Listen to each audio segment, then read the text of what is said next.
Hello stars, this is Miss Lee, your 3rd grade literacy teacher, ready to embark on our story writing journey today. Before we get started, please make sure to have a nicely sharpened pencil and a notebook with you at hand. I will be starting off Module 10 again with the essential question, why is it important to pass stories down to the next generation? Remember, by the end of this module, we should be able to answer this question using examples from our readings. Feel free to pause this video to think about this question.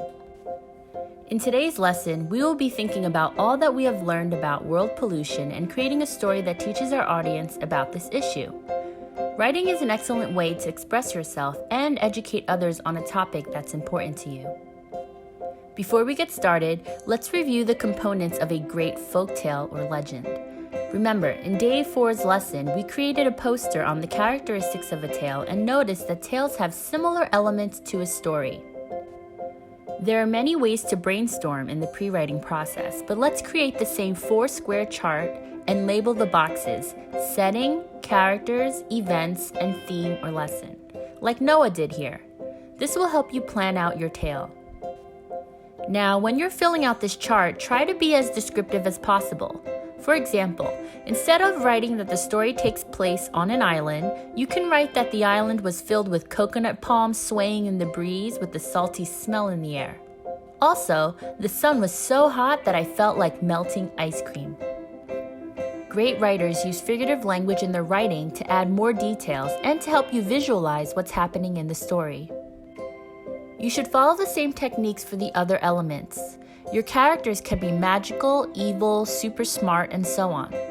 Don't forget to add an event or events that make the tale more interesting.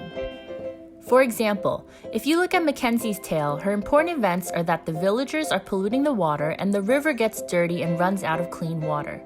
These events make her tale suspenseful and realistic, even though she has a magical character. These events also teach us about pollution. Remember, we also drew pictures of calm and peaceful moods and eerie, scary moods. If it helps, you can draw out a picture and get your ideas from there as well. There is no one way to pre-write a tale. One thing's for sure, it takes time and imagination. If you're looking for inspiration, think of your favorite stories or TV shows. I like to adapt my characters based on ones I read about. Last but not least, make sure you include a theme or lesson. Ask yourself, what do I want to teach my audience about world pollution? Be creative and don't give up.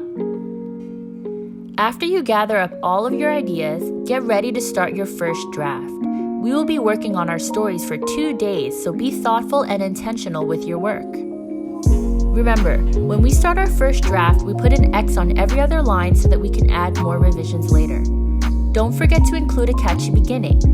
Feel free to use examples of onomatopoeia and remember to add dialogue to make it more interesting. I have added this assignment to Google Classroom so you can submit there or send me pictures of your work.